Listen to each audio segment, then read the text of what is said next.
My best friend's perfect wedding became a crime scene. I had to stand outside a church and tell wedding guests the bride was arrested by the FBI. Here's the shocking truth about her real identity. 3 months ago, I, 32 male, became the person who had to tell 150 wedding guests that there would be no ceremony. Everyone thinks I'm the villain in this story, but I'm not sure what else I could have done. My best friend Fred, 34 male, and I have known each other since college. We both work in software development and have been through everything together. Fred met his fiancée Hannah, 31 female, about 8 years ago when she was working as a bartender downtown. She quit her job after their first daughter was born and has been a stay-at-home mom to their 2 girls ever since. Hannah has always been complicated. She goes through phases where she's incredibly social and organizing parties every weekend, then disappears for weeks claiming she's too tired to see anyone. Fred used to joke that he never knew which version of Hannah he'd come home to. Their friends learned to just roll with it. The problems in their relationship started becoming obvious about 3 years ago. Fred would make excuses for why Hannah couldn't come to gatherings. When she did show up, she'd either dominate every conversation or sit in the corner looking miserable. Fred started staying late at work more often. Hannah began drinking wine with lunch and switching to vodka by dinner. Last summer, Fred announced they were getting engaged. None of us were surprised exactly, but we weren't celebrating either. Fred had been talking about marriage for years, mostly because he thought it would help Hannah feel more secure. The engagement party was awkward. Hannah spent most of it complaining about the ring being too small while Fred kept apologizing to everyone for her behavior. The wedding planning became Fred's second full-time job. Hannah had opinions about everything but wouldn't actually help organize anything. She wanted the most expensive venue in town, a dress that cost more than my car payment, and a guest list that kept growing. Fred was working overtime to pay for it all while also handling the logistics. He lost about 15 pounds from stress. 2 months before the wedding, Hannah announced she was going on a bachelorette trip to Las Vegas with her sister and 3 friends.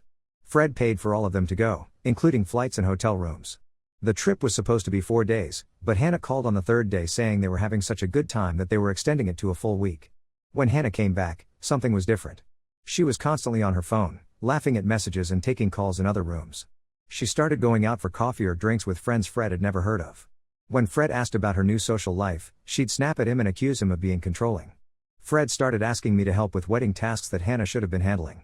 I spent my weekends addressing invitations, calling vendors, and picking up decorations. Fred looked exhausted all the time. His mom pulled me aside at one point and asked if I thought the wedding was a good idea. I didn't know what to tell her. 3 weeks before the wedding, Fred called me at work sounding frantic. He said he'd found some things on Hannah's laptop that he needed to show me. That evening, I went to their house after Hannah had gone to bed. Fred had printed out screenshots of email conversations and text messages. The messages were between Hannah and someone named Marcus. They started during her Las Vegas trip and had been going on for weeks. The conversations were explicit and included plans for him to visit her after the wedding when Fred would be back at work. There were also messages about how she couldn't wait to have access to Fred's savings account once they were married. Fred had also found credit card statements showing charges at expensive restaurants and hotels on days when Hannah claimed to be home with the kids. The amounts were staggering. She'd been using the wedding fund to pay for her activities. I sat there looking at the evidence while Fred paced around his kitchen. He kept asking what he should do. The wedding was in 3 weeks. The deposits were paid. His family had already made travel arrangements. Hannah's elderly grandmother had flown in from Ireland specifically for the ceremony. Fred decided he needed more information before making any decisions. Against my better judgment, I helped him install monitoring software on their home computer. The idea made me uncomfortable, but Fred was my best friend and he was falling apart. Over the next week, Fred read every message Hannah sent and received. The affair had started on the second night of her Las Vegas trip. Marcus lived in Arizona but was planning to move closer to their city. Hannah had been telling him details about Fred's income, their mortgage, and even their life insurance policies. The messages also revealed that Hannah had been lying about her whereabouts constantly. The coffee dates with friends were actually meetings with a real estate agent. She'd been looking at apartments for herself and discussing how much alimony she could expect after divorcing Fred. Fred stopped sleeping. He'd come to work with dark circles under his eyes and spend his lunch breaks sitting in his car. I tried to convince him to confront Hannah, but he kept saying he needed the wedding to happen because it was what their daughters were expecting. 1 week before the wedding, Fred made a decision that surprised everyone. He contacted a private investigator to get official documentation of Hannah's affair. He said he wanted legal protection for the divorce proceedings that he now knew were coming. The investigator worked quickly. Within 3 days, he had photographs of Hannah meeting Marcus at a hotel, along with financial records showing she'd been transferring money from their joint account to a private account Fred didn't know about. 2 days before the wedding, Fred's mom called me crying. She said Fred had told her everything and that she didn't know what to do. The rehearsal dinner was scheduled for the next evening, and family members were already arriving at hotels around town. That evening, Fred asked me to come over after Hannah had gone to bed.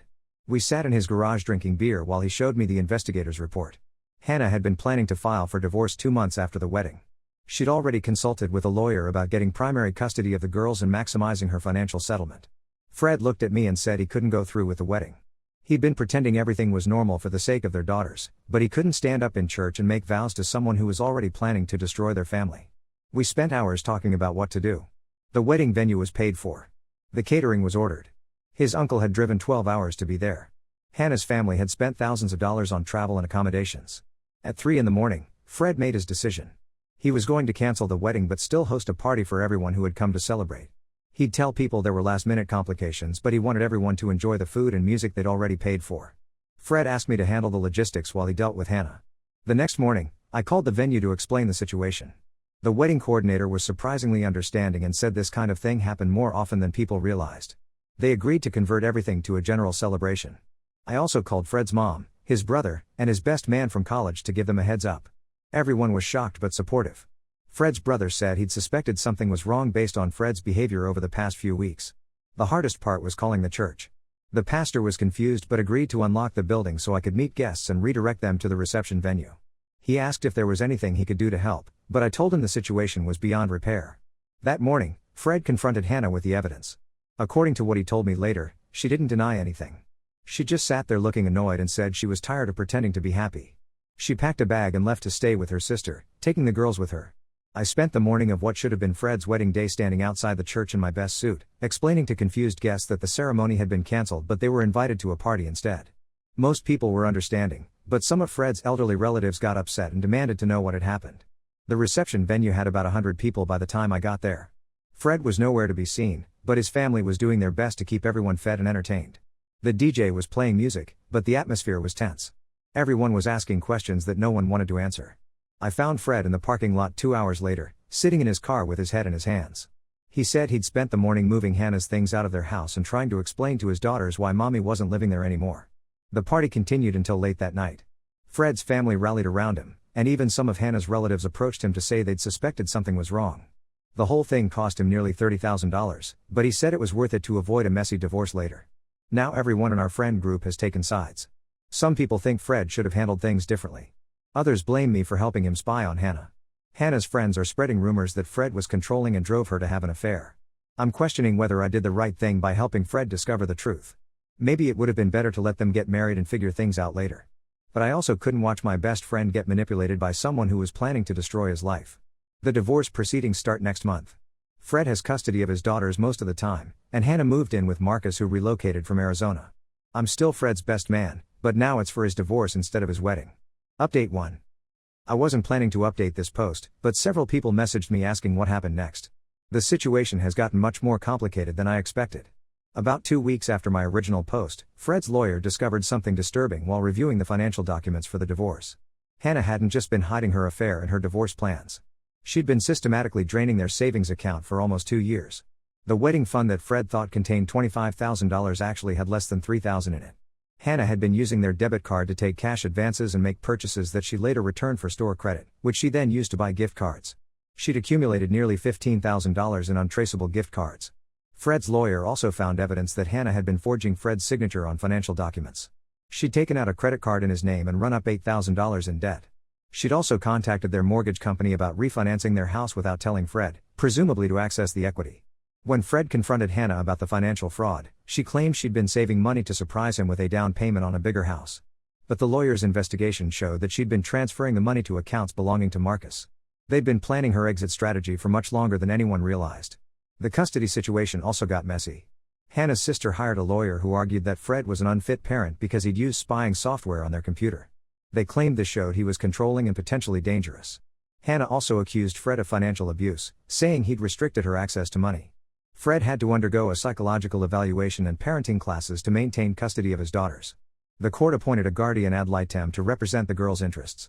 The whole process was expensive and humiliating for Fred, especially since Hannah was living with Marcus while claiming she couldn't afford her own lawyer. About a month after the canceled wedding, I got a call from Hannah's best friend Lisa. She said she needed to tell me something important about what had happened in Las Vegas. We met for coffee, and she told me a story that made everything even worse. According to Lisa, Hannah hadn't just met Marcus on the trip. She'd been planning to meet him there. They'd been talking online for months before the bachelorette party. Hannah had booked a separate hotel room for her and Marcus while telling Fred she was sharing a room with her sister. Lisa also told me that Hannah had been stealing prescription medications from her friends and family members. She'd taken anxiety medication from Lisa's purse during the Las Vegas trip and had asked other women in their friend group if they had any pills she could borrow. Lisa suspected Hannah had been selling them to buy things for Marcus. The most disturbing revelation was that Hannah had been lying about her activities while Fred was at work. She hadn't been home with the girls like she claimed. She'd been dropping them off at various friends' houses without telling Fred, sometimes for entire days. The girls had been telling teachers at school that mommy was always sleeping and that they made their own breakfast most mornings. I felt sick listening to Lisa's story. Fred had been working overtime to support what he thought was a stay-at-home mom taking care of their children, but Hannah had been neglecting the girls while pursuing her affair and planning her escape.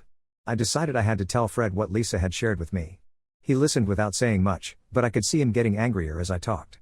He immediately called his lawyer to report the prescription drug theft and the child neglect issues. The lawyer advised Fred to document everything and to start keeping a detailed record of his interactions with Hannah. He also recommended that Fred install security cameras in his house to protect himself against false accusations. Fred's custody arrangement was modified to give him more time with the girls after the guardian ad litem interviewed them. The 9-year-old told the court that she was happier staying with Daddy because Mommy's new boyfriend was mean and yelled at them. The 6-year-old said she was scared of Marcus because he looked angry all the time. Hannah's response to losing custody time was to file a restraining order against Fred, claiming he was harassing her. She said he'd been driving past her new apartment and calling her at work. Fred's lawyer easily disproved these claims using phone records and GPS data from Fred's car, but the false accusations still cost him several $1,000s in legal fees. The financial investigation revealed even more problems. Hannah had been using Fred's credit card to pay for Marcus's expenses before he moved to their city. She'd paid for his plane tickets, his hotel stays, and even his car rental. The total amount was over $12,000. Fred's credit score had been destroyed by the fraudulent accounts Hannah opened in his name. He had to file police reports for identity theft and spend hours on the phone with credit agencies trying to clean up the mess. His bank account was frozen for 2 weeks while they investigated the forged signatures. The worst part was watching how this affected Fred's relationship with his daughters. The older girl started having nightmares and didn't want to go to Hannah's apartment for her court-ordered visits. The younger one began wetting the bed again and became clingy whenever Fred tried to leave for work. Fred enrolled both girls in counseling, but Hannah objected to the expense and claimed he was trying to turn them against her. She insisted they didn't need professional help and that Fred was overreacting to normal childhood behavior. 3 months after the canceled wedding, Fred's house was broken into while he was at work and the girls were at school. Nothing valuable was stolen, but someone had gone through his personal documents and taken photographs of financial papers and legal correspondence. Fred suspected Hannah or Marcus was responsible, but he couldn't prove it. The break-in was the final straw for Fred's family. His parents hired their own lawyer to help with the case and started a fund to cover Fred's legal expenses. His brother moved back to town temporarily to help with childcare and to provide extra security for Fred's house. Hannah's family began distancing themselves from her as more details about her behavior came to light. Her parents stopped taking her calls after they learned she'd been lying about how she spent the money they'd given her for the girls' school clothes. Her grandmother went back to Ireland early, saying she was disgusted by Hannah's actions. As I write this update, the divorce is still ongoing.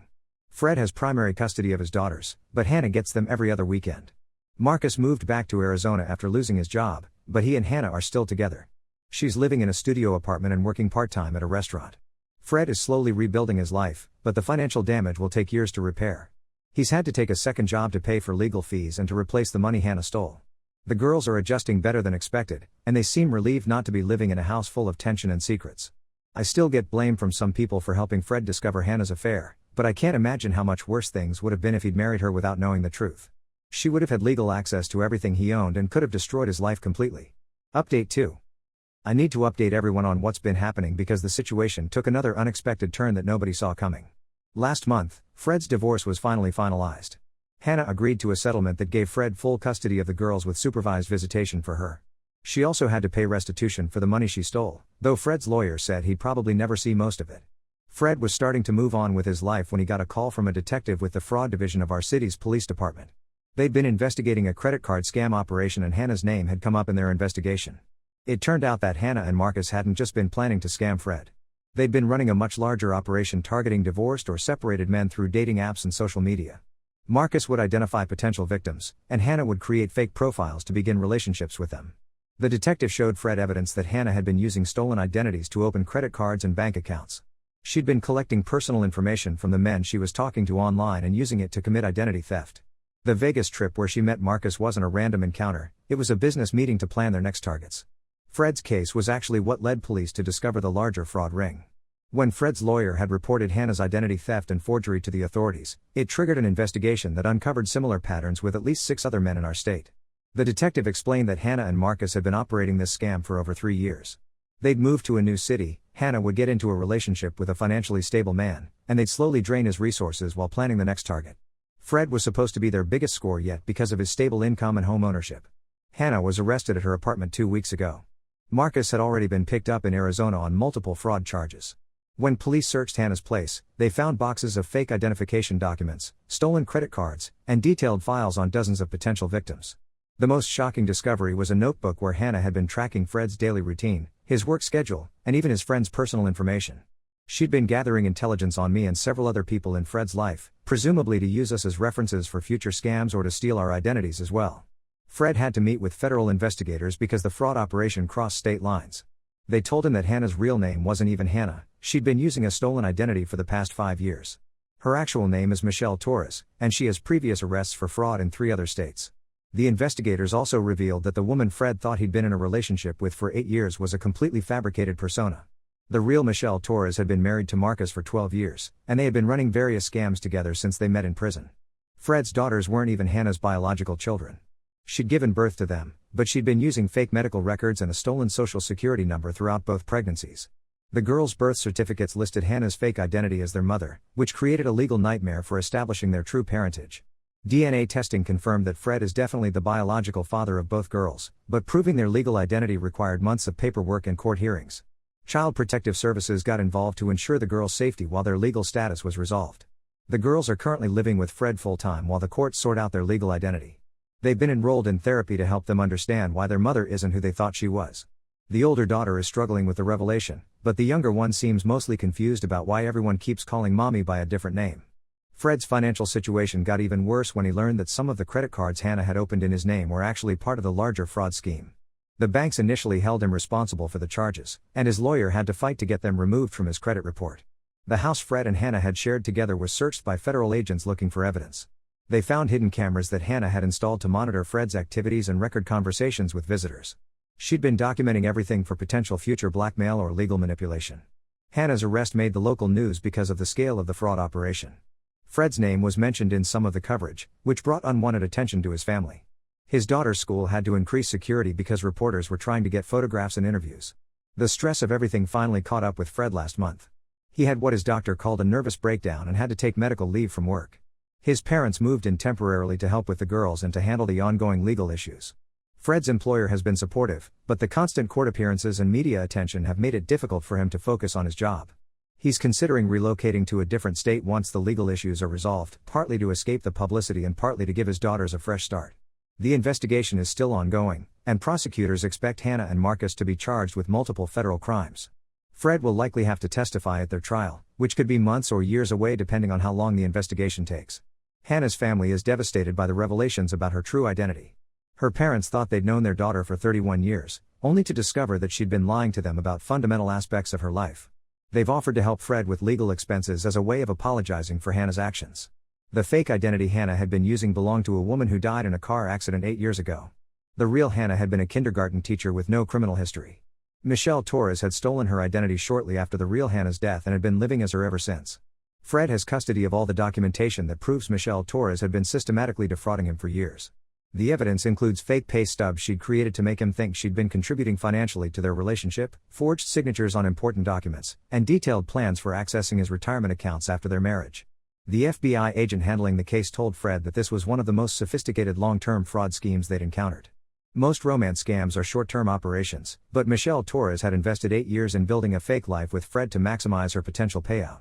As I write this, Fred is trying to rebuild his life while protecting his daughters from the ongoing media attention. The girls are in counseling and seem to be adjusting better than anyone expected. They're both doing well in school and have been remarkably resilient throughout this whole ordeal. Fred's friends and family have rallied around him, but he's become much more private and cautious about trusting new people. He's not ready to date anyone yet, and he's focused entirely on providing stability for his daughters and recovering from the financial damage. The investigation has expanded to include victims in 7 states, and authorities believe Michelle Torres and Marcus may have stolen over $500,000 from their various targets over the past decade. Fred's case was actually one of the smaller financial losses, but the emotional manipulation and identity theft made it particularly devastating. Update 3. This will be my final update on this situation. The legal case has been resolved, and Fred has asked me to share what happened for anyone who's been following this story. Michelle Torres, the woman we all knew as Hannah, pled guilty to 15 federal charges including identity theft, wire fraud, and conspiracy to commit fraud. She was sentenced to 8 years in federal prison with no possibility of early release. Marcus received a 10-year sentence because he was considered the mastermind of their operation. The FBI investigation ultimately identified 37 victims across 9 states. The total amount stolen was over $1.2 million. Michelle Torres had been running similar scams since she was 19 years old, and this wasn't her first prison sentence for fraud-related crimes. Fred recovered about 60% of the money that was stolen from him through asset forfeiture and restitution orders. The court ordered Michelle Torres to pay him back the remaining amount, but since she'll be in prison for the next 8 years, he doesn't expect to see most of it. The girls' legal identity issues were finally resolved after 6 months of paperwork and court hearings. They both have new birth certificates with their correct information, and their names have been legally changed to match Fred's surname. Child Protective Services closed their case after determining that Fred was providing appropriate care. Fred decided to relocate to a different state for a fresh start. He found a job with a software company in Colorado that offered better pay and benefits. His parents helped him sell his house and move across the country with the girls. They've been living in Denver for 2 months now, and Fred says the change of scenery has been good for everyone. The girls are adjusting well to their new school and have made friends quickly. The older daughter still asks questions about why her mother lied about her identity, but she stopped having nightmares and seems more relaxed than she's been in years. The younger daughter appears to have adapted completely and rarely mentions her mother at all. Fred's therapy sessions helped him understand that he'd been a victim of a sophisticated psychological manipulation scheme. The therapist explained that people like Michelle Torres are experts at identifying and exploiting their targets' vulnerabilities. Fred's desire to provide stability for his family made him an ideal victim for her long-term approach. The media attention died down after Michelle Torres was sentenced, but Fred still occasionally gets messages from other victims of similar scams who found his story online. He's connected with a support group for fraud victims that meets virtually, and he says talking to other people who've been through similar experiences has been helpful. Fred's relationship with his extended family has actually gotten stronger since the truth came out. His parents and siblings have been incredibly supportive throughout the legal process and the move to Colorado. His brother visits every few months, and his parents are planning to spend Christmas with them this year. The financial recovery has been slower than Fred hoped, but he's making progress. His new job pays significantly more than his previous position, and he's been able to start rebuilding his savings account. His credit score has improved now that all the fraudulent accounts have been removed from his record. Fred started dating someone new about 3 months ago. She's a divorced mother of one who works as a nurse at the hospital where Fred's older daughter had her appendix removed last year. Fred says he's taking things very slowly and has been completely honest with her about his past experiences. The custody arrangement obviously changed completely once Michelle Torres was arrested. Fred has full legal and physical custody of both girls with no visitation rights for their biological mother. The girls seem relieved not to have to visit her anymore, and they've stopped asking when she's coming home. Michelle Torres tried to contact Fred from prison several times, but he had his lawyer send a cease and desist letter instructing her not to attempt any further communication. She also tried to send letters to the girls, but Fred's lawyer advised him to keep them unopened in case they're needed as evidence of harassment. The house in Colorado is smaller than their previous home, but Fred says it feels more peaceful. The girls each have their own bedroom, and there's a good school within walking distance. Fred's neighbors have been welcoming, and nobody there knows about their previous situation. Fred's work performance has improved significantly since the move. He's no longer dealing with constant legal appointments and court dates, so he can focus on his career again. His supervisor has hinted that he's being considered for a promotion to a management position. The girls are both doing well academically and socially. The older daughter joined the school choir and made the honor roll last semester. The younger daughter plays soccer and has been invited to several birthday parties. Fred says they both seem happier and more confident than they've been in years. Fred's financial advisor helped him set up college savings accounts for both girls and create a budget that will allow him to rebuild his emergency fund over the next few years. He's also increased his life insurance and disability coverage to protect his daughters in case anything happens to him. Looking back on everything that happened, Fred told me he's grateful that the truth came out before he married Michelle Torres. If they'd gone through with the wedding, she would have had legal access to everything he owned, and the financial damage could have been catastrophic for his daughter's future. Fred and I still talk regularly, though not as often since he moved to Colorado. He's doing much better and has regained the sense of humor that disappeared during the worst parts of this ordeal. He jokes that he's probably the only person who's glad his wedding was canceled because it saved him from marrying a federal criminal. The girls send me drawings and school photos occasionally, and they both seem like normal, happy kids. Fred's older daughter wants to be a lawyer when she grows up, which Fred attributes to all the court proceedings she witnessed. The younger one changes her career plans weekly but currently wants to be a veterinarian. As for me, I learned a lot about trusting my instincts when something seems wrong. I'm glad I helped Fred discover the truth about Michelle Torres, even though it was painful at the time. The whole experience made me more cautious about the people I let into my life, but I don't regret getting involved. Fred's story has had a happy ending, even though it took almost 2 years to get there. He's building a new life with his daughters in Colorado, and they're all doing well. Michelle Torres will be in federal prison until the girls are adults, which gives Fred peace of mind about their safety. The cancelled wedding that seemed like a disaster at the time actually saved Fred's life and protected his daughters from years of additional trauma. Sometimes the worst day of your life turns out to be the beginning of something much better. Now let's move to the next story. Story 2. My husband secretly used detergent I'm allergic to because his mom said our bedding required it, and when I got hospitalized he blamed me for being dramatic. I never thought I'd be posting about laundry detergent of all things, but here I am, 7 months pregnant and feeling completely alone in a country where I barely speak the language. The situation with my husband Sean has gotten so bad that I'm starting to question everything. For context, I'm from Germany and Sean is from a neighboring European country. We met when he was working in Germany for a few years, fell in love, and got married last year. When his contract ended, he got a better job offer back in his home country, and we decided to move there together. I left my job, friends, and family behind to start this new chapter with him. The issue is that I have extremely severe allergic reactions to most laundry detergents. This isn't just some minor itchiness or rash, I'm talking about full body hives, vomiting, temporary loss of vision, and even unconsciousness. I've been hospitalized multiple times because of this. Over the years, I've identified only 2 specific brands that don't trigger my allergies, and I've been safely using those. When we moved to Sean's country, we bought a house together and started setting up our home. His family was initially very welcoming and gave us various housewarming gifts. His mother, Eloise, 56 female, gifted us several expensive bedding sets that she was particularly proud of. They're apparently some special local brand that's highly regarded. She also gave us specific care instructions, including using a particular detergent brand that she swears is the only proper way to wash these sheets. I explained my allergies to Sean's family multiple times. Sean translated for me since my proficiency in their language is still basic. They seemed to understand, and I thought everything was fine. We continued using my 2 safe detergent brands for all our laundry, including the special bedding sets. About a month ago, Sean started complaining that our bedding doesn't smell nice enough. He mentioned how his mother's sheets always smell so fresh and clean. I reminded him about my allergies and suggested we could try carefully testing other brands one by one after the baby is born, but not while I'm pregnant. He reluctantly agreed, or so I thought. Last week, I was changing our bed and noticed the sheets smelled different, stronger and more perfumed. My hands started getting itchy and my eyes watery just from handling them. I asked Sean if he had washed them with something different, and he casually admitted he'd used his mother's recommended detergent because the special bedding requires it to maintain quality and smell nice. I was shocked. I reminded him how dangerous these allergic reactions can be for me, especially while pregnant. His response was dismissive. He said I was being overly dramatic and that pregnancy was making me paranoid about my allergies. He suggested that maybe I'd outgrown the allergy or that this particular brand might be different from the ones I reacted to before.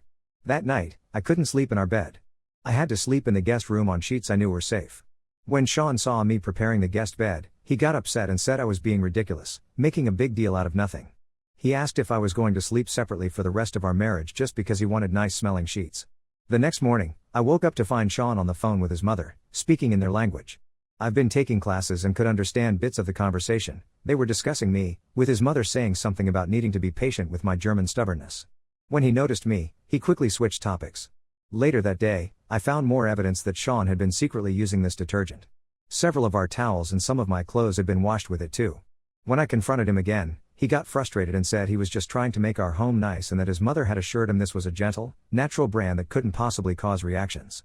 I'm increasingly noticing that Sean consults his mother about everything, from what we should buy for the nursery to how we should prepare for the baby. He texts her constantly and often excludes me from these discussions because they happen in their native language. When I ask to be included, he summarizes things for me, but I suspect he's not telling me everything.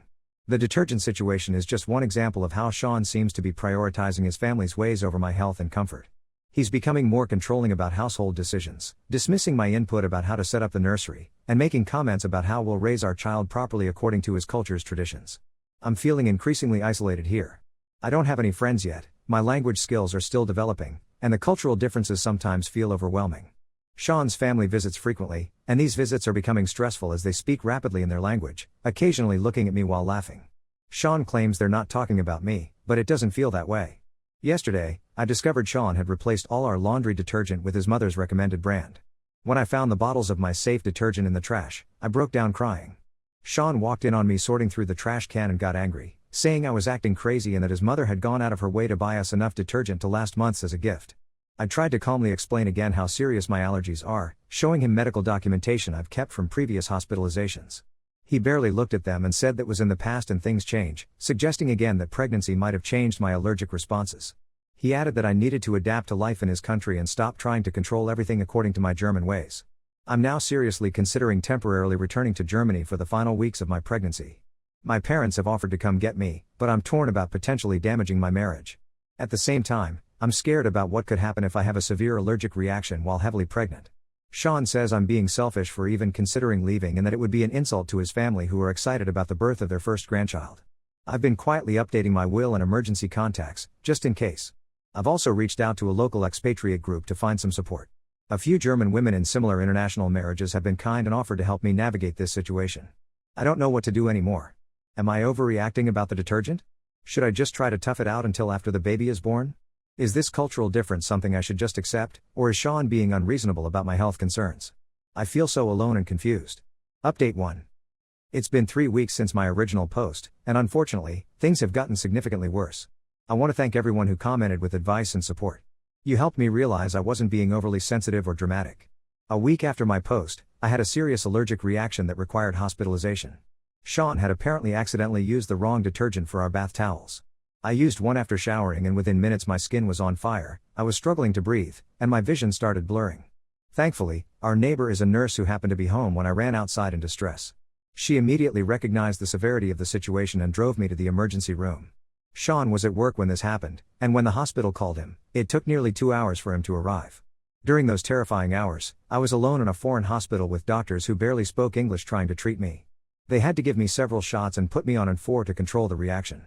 The doctors were concerned about the baby and kept me overnight for monitoring. While I was in the hospital, Sean left his phone in my room when he went to get coffee. A text notification from his mother popped up, and I couldn't help but see it. My heart dropped when I read it. They were discussing how my alleged allergies were probably psychosomatic and how I needed to adapt to their family's ways instead of demanding special treatment. There were several messages back and forth where Sean complained about how difficult I was being and how he was tired of dealing with my German rigidity. When Sean returned, I confronted him about the messages.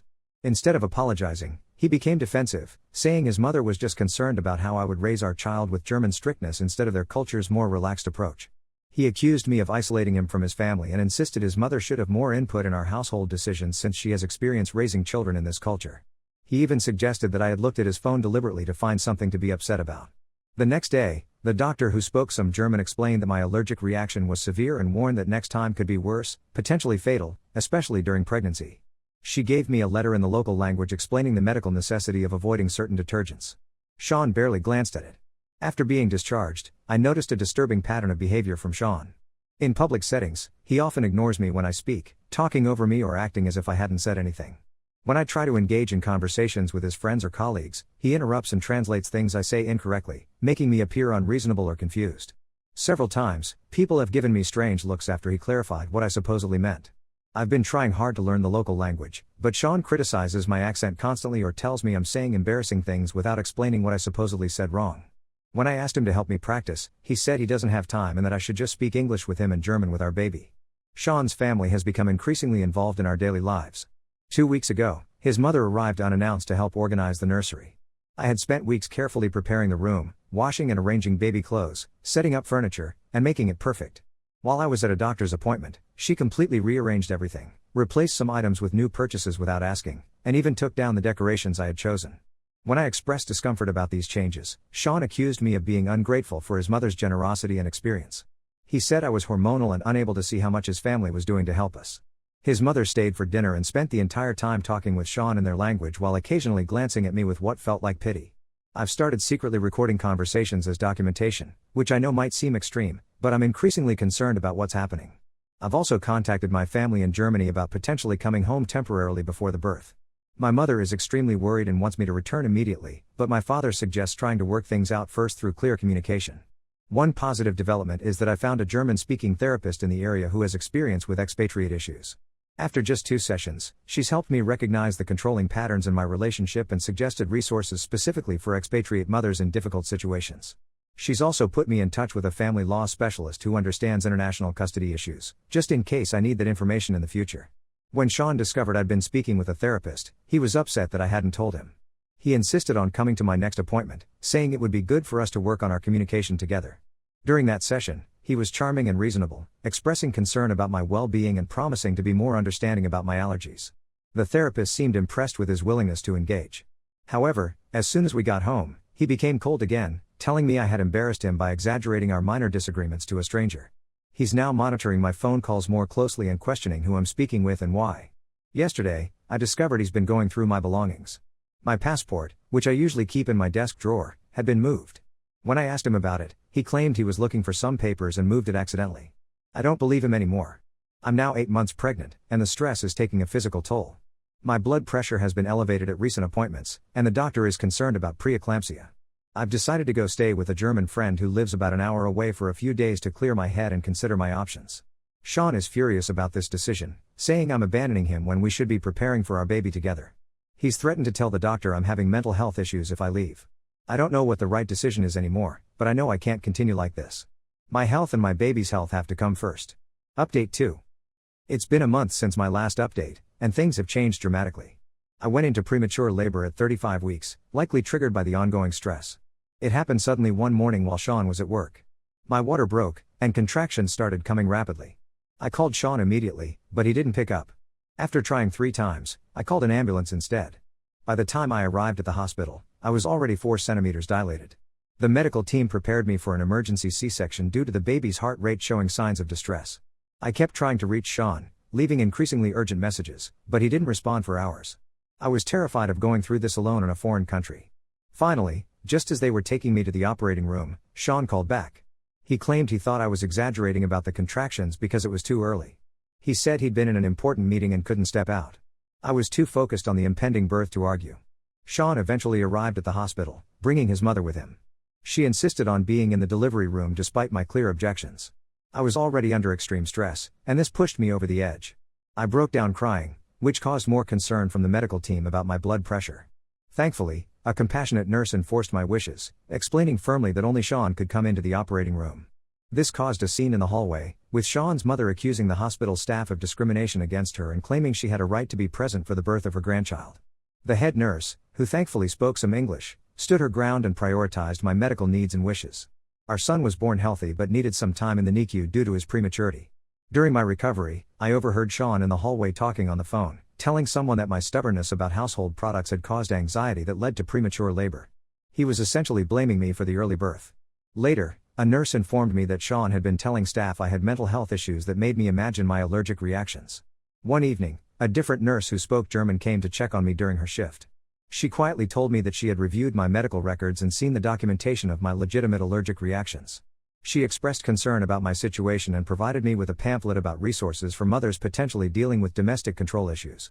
She also helped me contact my parents, who immediately began making arrangements to travel to support me. While I was still in the hospital, Sean's boss unexpectedly came to visit. He brought flowers and expressed concern after apparently overhearing Sean complaining that I was causing drama to prevent him from attending important work events. The boss, who had lived in Germany for years, offered support in his limited German and assured me he'd give Sean appropriate time off to help with the baby.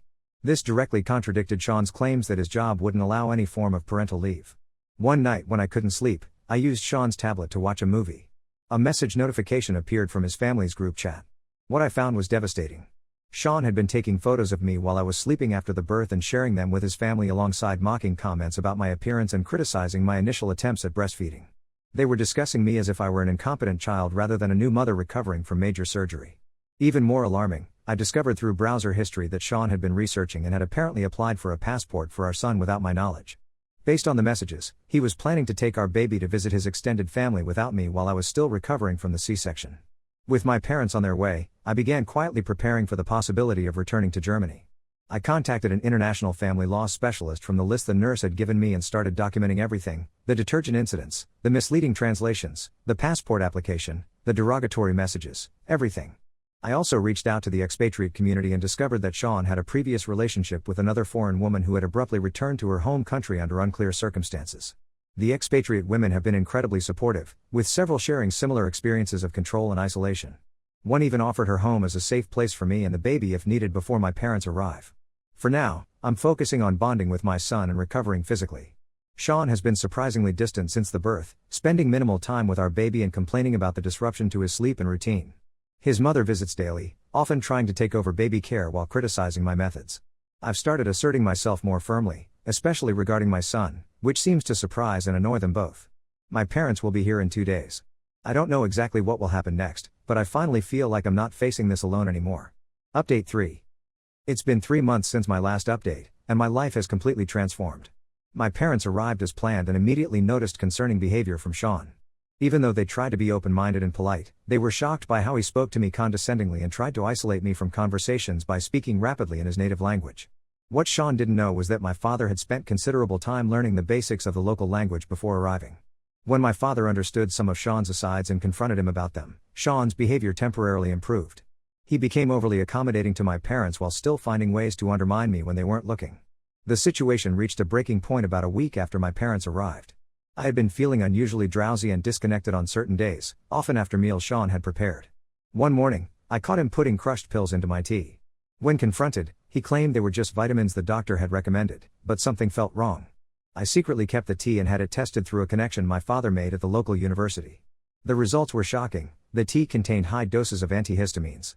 Sean had been medicating my food, claiming he was protecting me from allergic reactions while continuing to use the problematic detergents. This explained why my reactions had sometimes been less severe than expected and why I had been unusually drowsy during certain parts of the day. With this evidence and support from my parents, I finally made the decision to return to Germany with my son. When I told Sean, he initially reacted with anger, threatening legal action to prevent me from leaving with his child. He claimed I had no right to take a citizen of his country away from their homeland and family. His tune changed dramatically when my father presented the evidence of the secret medication and detergent usage, along with printouts of the derogatory messages Sean had sent about me. My father, who works in corporate law, had also consulted with legal specialists in both countries before confronting Sean. Faced with potential criminal charges for administering medication without consent, Sean suddenly became cooperative. Through a carefully negotiated agreement involving lawyers from both countries, I was able to return to Germany with my son with provisions for Sean to have supervised visitation if he traveled to Germany. Sean initially agreed to everything, seemingly relieved to have less responsibility. Since we've been back in Germany, he has shown minimal interest in maintaining a relationship with his son beyond occasional video calls where he primarily complains about how I turned his family against him and stole his child. He has missed several scheduled visits, always with last-minute excuses about work emergencies. Back in Germany, surrounded by my family and old friends, I've rebuilt my support network. I discovered that many of Sean's claims about my inappropriate behavior were complete fabrications. He had told his friends and family that I refused to learn their language, insulted their culture, and was trying to prevent them from having a relationship with their grandchild, none of which was true. I've also had to deal with some financial fallout. I learned that Sean had taken out several loans in my name during our relationship. My lawyer is handling this situation, and we've filed formal complaints with the relevant authorities in both countries. About 2 months after returning to Germany, I received a message from a woman claiming to be Sean's new girlfriend. She had found my contact information and reached out because she was seeing concerning patterns in his behavior that made her uncomfortable. I didn't share all the details of my experience, but I did direct her to resources on coercive control and wished her well. I'm focusing now on healing and creating a stable environment for my son. With my parents' support, I've been able to resume my career with flexible hours that allow me to be present for my baby. My son is thriving, growing quickly, and filling our days with joy despite the difficult circumstances of his early months. The legal processes regarding custody and the financial issues are ongoing, but I have excellent representation and am confident these matters will be resolved fairly.